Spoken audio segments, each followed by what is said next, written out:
नाव सांगा तुमचं पूर्ण. संजीव चंद्रमोडी. बर. हात उचला.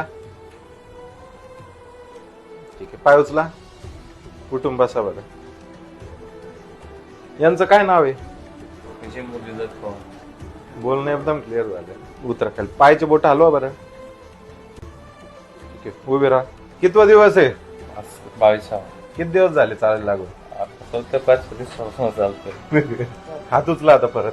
आता भारी उचलाल बघा हात तुम्ही. लाव ताकद. Very good, very good, very good. हा, बोट हल्ले बघा. आता ही ताकद आली. बरोबर आहे. आता ही ताकद आणायची. किती दिवसात बरं व्हायचं आपल्याला? 8 दिवसात. 8 दिवसात 1 तारीख ठरवली.